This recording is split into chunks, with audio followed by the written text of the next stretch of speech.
हाँ, तो बच्चों नमस्कार। तो आज हम जो है वो structure of human ovary, structure of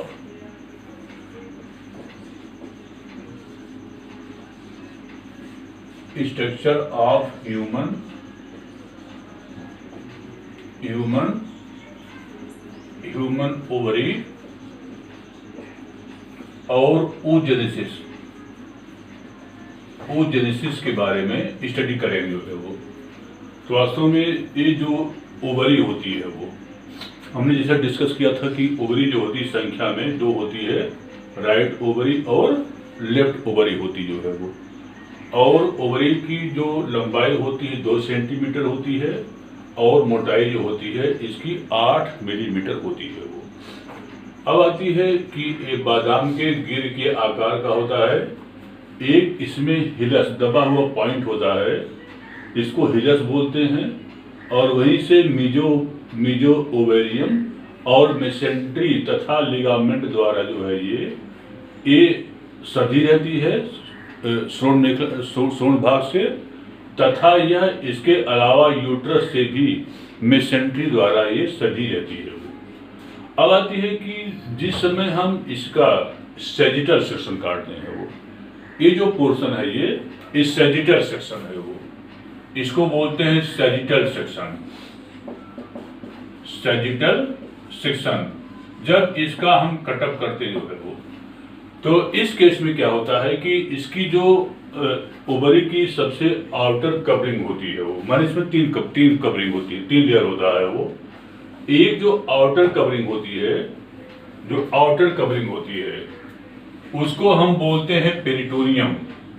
उस जो आउटर कवरिंग होती है उसको हम बोलते हैं पेरिटोनियम बोलते हैं वो, पेरिटोनियम कहलाती जो है वो। इसके बाद जो बीच वाला लेयर होता है, ये वाली लेयर दिखाई पड़ रही है, इसको हम जर्मिनल एपिथेलियम बोलते हैं वो, जो ये लेयर दिखाई पड़ रही है।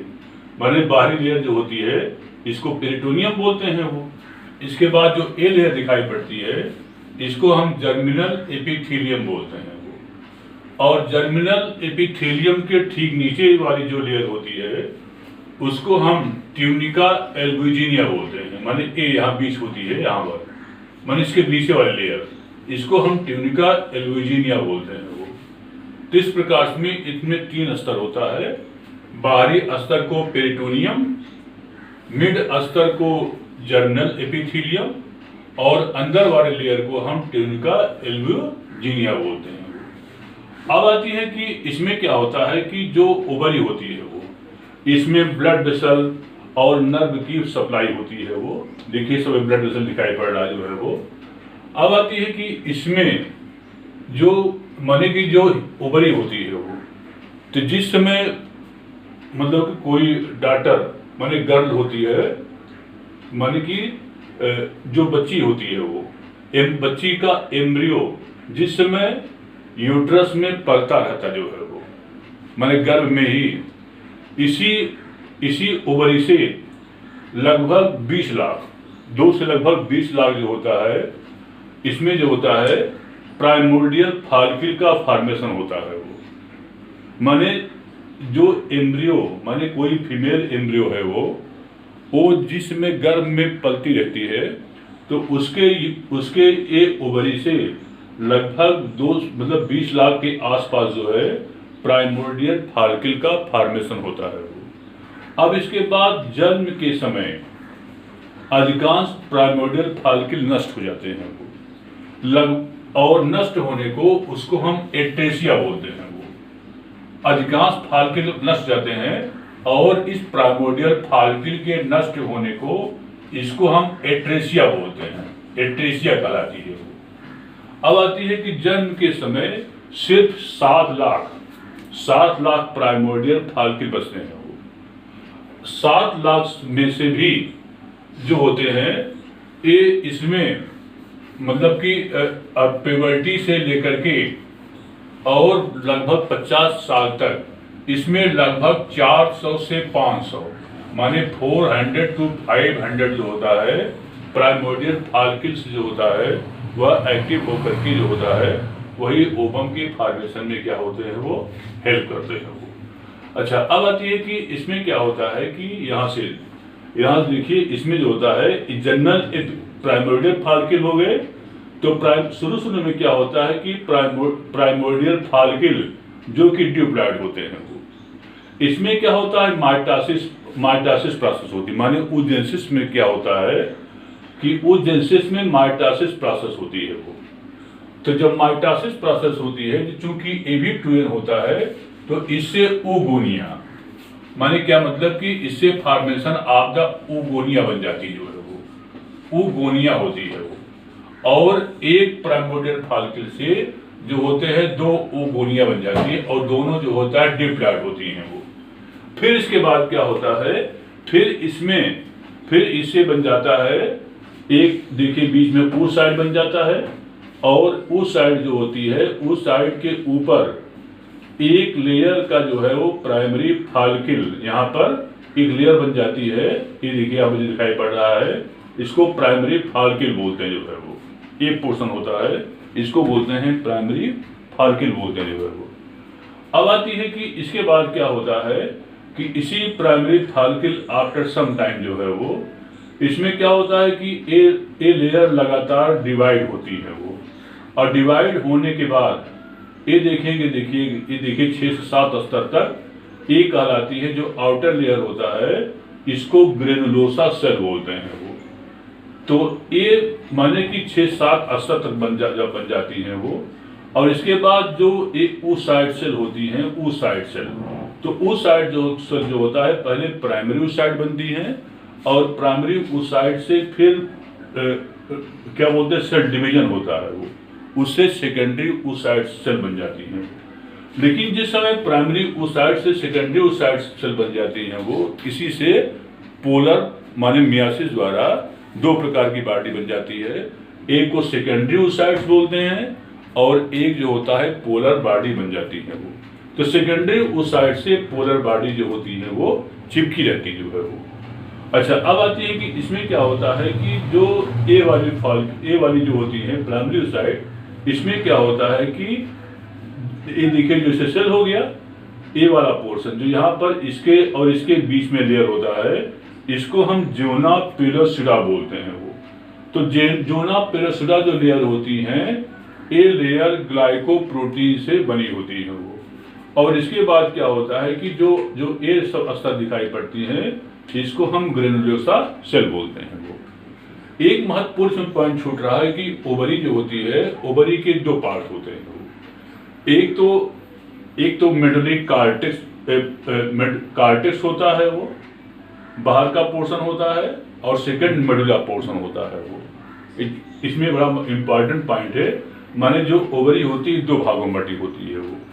एक को कार्टेक्स बोलते हैं वो, मेडुलरी कार्टेक्स, और एक जो होता है वो मतलब मेडुला पोर्शन होता है जो है वो। तो इसके 2 भाग होते हैं, कार्टेक्स होता है और मेडुला पोर्शन होता है वो। तो अब आती है कि आगे बढ़ते हैं वो। अब फिर सेकेंडरी फॉलिकल में क्या होता है कि इसमें से जो होता है ए आकार में जो होती है प्राइमरी फॉलिकल जो होती है, जब सेकेंडरी फॉलिकल में कन्वर्ट होती है तो आकार में बड़ी हो जाती है वो। और आकार में जब बड़ी हो जाती है तो जो आउटर कवरिंग होती है, आउटर कवरिंग बन जाती है वो। इसको हम थीका स्टर्ना बोलते हैं वो, थीका स्टर्ना कहलाती है वो। और इसके बाद थीका स्टर्ना सिंगल लेयर होती है वो। इसके ठीक नीचे जो होती है जो लेयर कहलाती है, इसको हम थीका इंटरना बोलते हैं वो। इसके बाद क्या होता है कि जो यहाँ अंदर वाली सेल, माने देखिए जो ए वाली सेल होती हैं, ये सेल अपने इसमें से पदार्थों का स्राव करती हैं वो। तो पदार्थों के स्राव होने से यहाँ कुछ सेल टूट जाती हैं, इसको वेसिकल बोलते हैं वो। अब आती है कि आगे क्या होता है वो। फिर क्या होता है कि हार्मोन के प्रभाव से, माने कि हाइपोथैलेमस से हार्मोन निकलता है, उसको बोलते हैं गोनेडोट्रॉपिक रिलीजिंग हार्मोन, वो कहलाती हैं GnRH, gonadotropic releasing hormone. Hypothalamus निकलती हैं वो। और ये हाइपोथैलेमस को बोलते हैं master of the master orchestra. माने क्या मतलब कि यह पिट्यूटरी ग्लैंड से निकलने वाले हार्मोन पर कंट्रोल करता है वो हाइपोथैलेमस, और हाइपोथैलेमस से निकलता है गोनाडोट्रोपिक रिलीजिंग हार्मोन। और ये हार्मोन जो होता है एंटीरियर पिट्यूटरी ग्लैंड से दो हार्मोन निकलते हैं वो, एक को बोलते हैं FSH, इसका फुल फॉर्म होता है फाल्किल स्टिमुलेटिंग हार्मोन, और सेकंड होता है LH माने ल्यूटिनाइजिंग हार्मोन होता है। और इस हार्मोन के दोनों के प्रभाव से यह जो होता है माने कि इस सब प्रभाव से प्यूबर्टी के एज में इस सब से इसके सेकेंडरी फाल्किल के इस मतलब कि इसके फॉर्मेशन हेल्प करता है। अब आती है इसके बाद क्या होता है कि जो मैच्योर ग्रेफ इससे फिर बन जाता है मैच्योर ग्रेफियन फाल्किल बन जाता है जो है वो। तो मैच्योर ग्रेफियन फाल्किल जो होता है ये खूब बड़े आकार में और ओवरी में जो होती उभर जाती है वो, माने ओवरी जो होती है ये खूब उभार नुमा दिखाई पड़ती जो है वो, और खूब बड़े आकार दिखाई पड़ती है। अच्छा, इसमें क्या होता है कि एक आउटर कवरिंग होती है वो, इसको थीका स्टर्ना बोलते हैं वो। थीका स्टर्ना के ठीक नीचे जो होता है थीका इंटरना होता है वो। इसके बाद जो एक बेस्किल होती है यहाँ पर एक बड़ी सी कैविटी बन जाती है वो, this cavity is known as the, इसको एंट्रम बोलते हैं वो। इसके बाद क्या होता है कि ए पोर्शन देखिए उसाइड, ये पोर्शन उसाइड सेल होती हैं वो, और उसाइड के ठीक ऊपर जोना पिलेसुडा होता है वो, ये जो दिखाई पड़ रहा है ये पोर्शन जो है वो। तो जोना पिलेसुडा जो होती है यह एक परत के रूप में होती है जो कि ग्लाइकोप्रोटीन से ये बनी होती है वो। और ये जो होता है at the time of the मतलब जोना पिलेसुडा एक ऐसा पॉइंट होता है जिसको कि भेद करके स्पर्म जो होता है इसके न्यूक्लियस से फ्यूजन करता है वो। इसके बाद इसके जोना पिलेसुडा के ऊपर जो होता है करोना रेडिएटा होता है वो।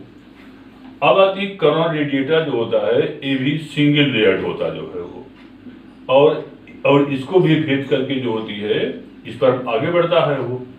तो एक खूब बड़े आकार के होती है, इसको मैच्योर ग्रेफियन फाल्किल बोलते हैं वो। और ये मैच्योर ग्रेफियन फाल्किल जो होता है ये पूरा ओवरी में जब परिपक्व हो जाता है तो उभर जाती है वो। फिर क्या होता है इसके बाद वाली अवस्था क्या कहलाती है, इसके बाद माने 14 डेज पर ये आकर के डीजनरेटिंग फॉल्किल, माने क्या मतलब कि ये यहाँ से टूट जाती है वो, और टूट करके इसके बाद ये जो उस साइड से माने उस साइड से सेल जो होते हैं इसको रिलीज कर देती है वो, माने उस साइड सेल जो होता है यहाँ से इसको रिलीज कर देगी जो है वो। तो यहाँ पर उस साइड सेल हो जाएगा, ऊपर जो है वो जोना पिलेसुडा हो जाएगा है। देखिए इसका कुछ डायग्राम इस टाइप दिखाई पड़ता है वो कि जबकि ओवम से माने इस मैच्योर ग्रेफियन फाल्किल से जिस समय ये रिलीज होती है वो, तो इसका कुछ इस टाइप डायग्राम होता है इसमें, जैसे कि यहाँ पर वो साइड सेल हो गया और इसके ऊपर ए पोर्शन, इसके ऊपर जो ए पोर्शन होता है इसको बोलते हैं जोना पिलेसुडा बोलते हैं ए पोर्शन, और इसके ऊपर जो सेल दिखाई पड़ती हैं जो सेल होती हैं इसको बोलते हैं करोना रेडिएटा बोलते हैं जो है वो, माने ये जो सेल होती है इसको हम करोना रेडिएटा बोलते हैं वो। और जो यहाँ पर होती ये जो पोर्शन होता है इसको हम जोना पिलेसुडा बोलते हैं वो। तो इस रूप में जो होता है ये यहाँ से रिलीज हो जाती है जो है वो, ए वाल टूट जाती है वो। इसके बाद क्या होता है, रिलीज होने के बाद इनफंडिबुलम क्या करता है, वहां पर फिम्बरी होती है और यह ओविडक्ट का इनफंडिबुलम जो होता है वह झालरदार होती हैं और इसको कैचअप कर लेती हैं। अब आती है इसके बाद क्या होता है कि जब इसको रिलीज करती हैं तो ए पोर्शन जो, तब उस कंडीशन को, इसको हम बोलते हैं डीजनरेटिंग फॉलिकल बोलते हैं वो, ये कहलाती हैं डीजनरेटिंग फॉलिकल कहलाती है वो। इसके बाद क्या होता है कि आफ्टर सम टाइम जो होता है ए यहाँ से जो ए पोर्शन जो होता है ए यहाँ से ए जुड़ जाता है, डीजनरेटिंग फॉलिकल जो है वो। इसके बाद क्या होता है कि अगर फिर जो होता है जुड़ जाने के बाद जो होती हैं बीच में यहाँ पर ए पोर्शन, यहाँ पर ब्लड क्लॉट हो जाता है वो, और यहाँ पर जो सेल होती हैं इसको हम ल्यूटियल सेल बोलते हैं वो। और इसके बाद जिस समय फर्टिलाइजेशन हो जाता है वो, अगर फर्टिलाइजेशन हो गया है, क्योंकि फर्टिलाइजेशन जो प्रोसेस होती है वह ओविडक्ट पूरा होता है माने जो फर्टिलाइजेशन प्रोसेस होती है वह जो होता है वह ओविडक्ट और फैलोपियन ट्यूब, ओविडक्ट और फैलोपियन ट्यूब में होता है, जो यहीं पर फर्टिलाइजेशन होता है वो। अगर फर्टिलाइजेशन हो गया तो यह जो ल्यूटियल सेल होता है इसको हम कार्पस ल्यूटियम बोलते हैं वो, माने ए जितना पोर्शन होता है ए पोर्शन जो है वो, इसको बोलते हैं कार्पस ल्यूटियम कहलाता है वो, कार्पस ल्यूटियम कहलाता है वो। तो कार्पस ल्यूटियम जो होता है इससे 3 प्रकार का हार्मोन निकलते हैं वो, 3 प्रकार का हार्मोन निकलता है वो। तो एक हार्मोन को बोलते हैं, एक हार्मोन कहलाता है प्रोजेस्टेरॉन हार्मोन,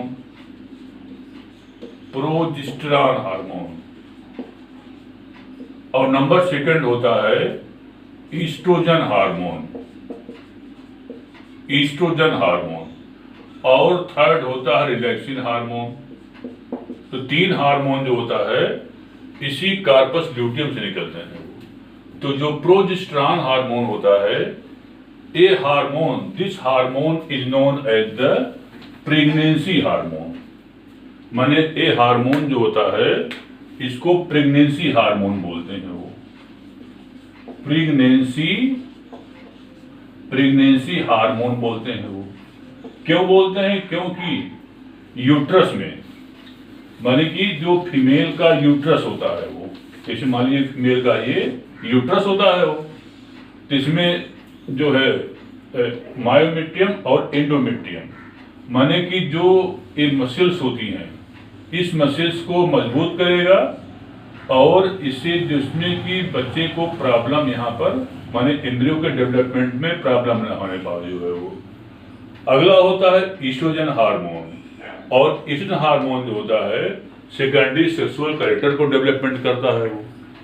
और 3rd होता है रिलैक्सिन हार्मोन, माने रिलैक्सिन हार्मोन जो होता है ये जो चाइल्ड डिलीवरी में, माने क्या मतलब कि यूटेराइन कॉन्ट्रैक्शन में ये हेल्प करता है।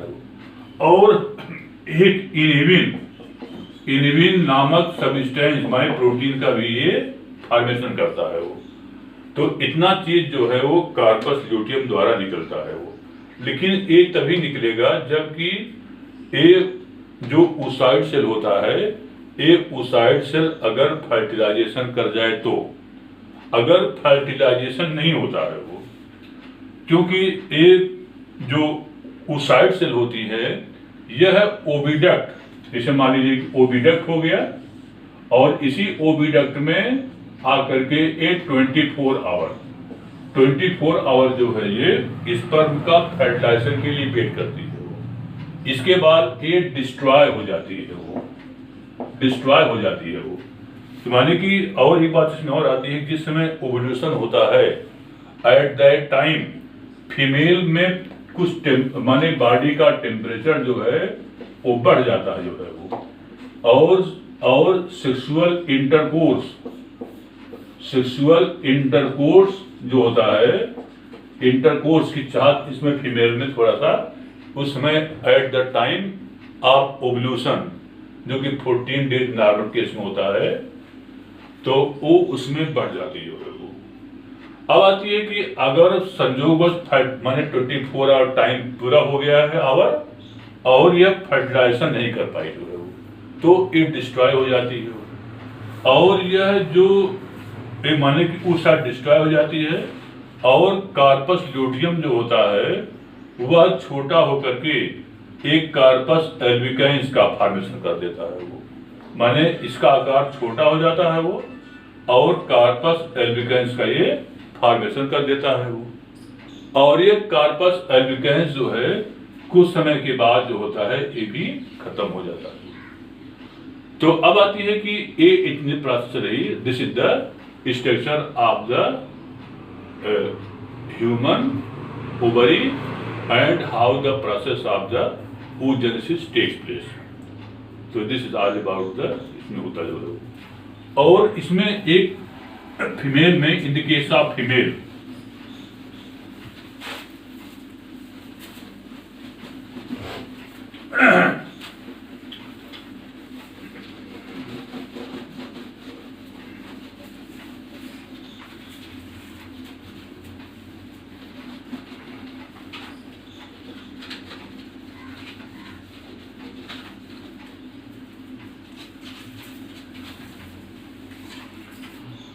in the case of female human, a special type of cycle is completed, that is known as the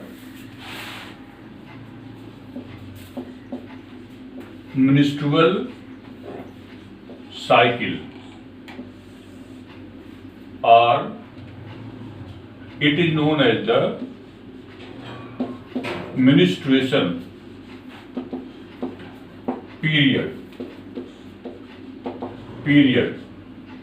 तो वास्तव में इसका जो होता है यह 20 डेज से कम नहीं, माने 20 डेज से 35 डेज, लेकिन अधिकतम जो है ये इसका जो टाइम होता है वह 45 डेज तक होता है, माने 20 डेज से कम नहीं, तो 20 डेज से कम नहीं और अधिक 35 डेज, लेकिन अगर मैक्सिमम होता है तो वह 45 डेज तक वो मैक्सिमम होता जो है वो, लेकिन जो नॉर्मल टाइम होता है वह टाइम होता है 28 डेज होता जो है वो, इसको नॉर्मल टाइम बोलते हैं जो है वो।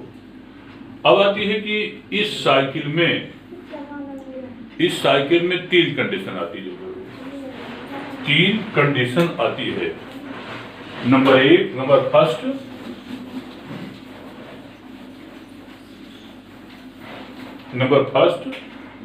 that is known as the pre-ovulatory phase, number 1. Number 2, ovulatory. Number 2, ovulatory phase,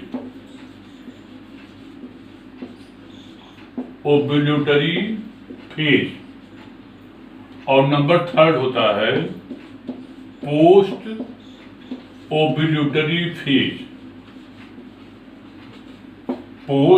ovulatory phase.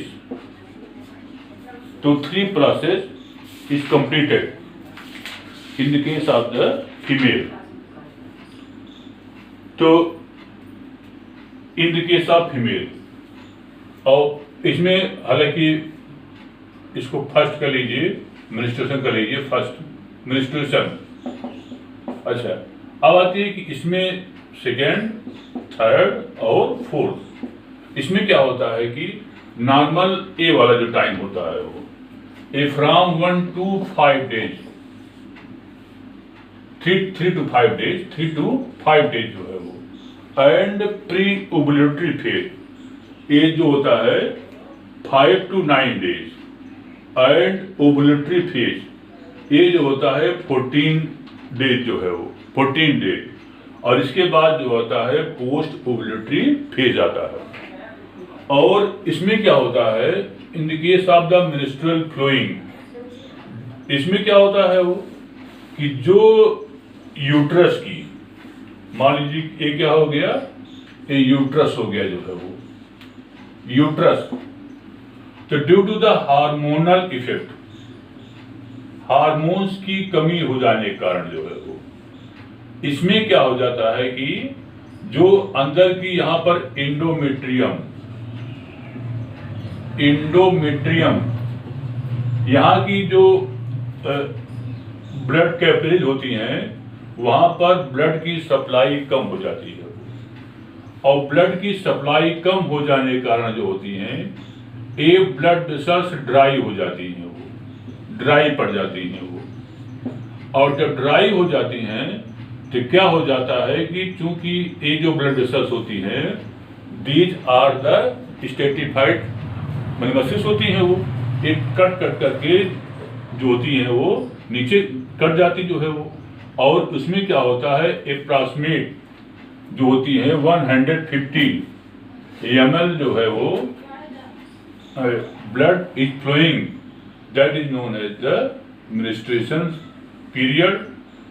इसके बाद क्या होता है कि दोबारा फिर जो होता है वो formation of the new blood vessel.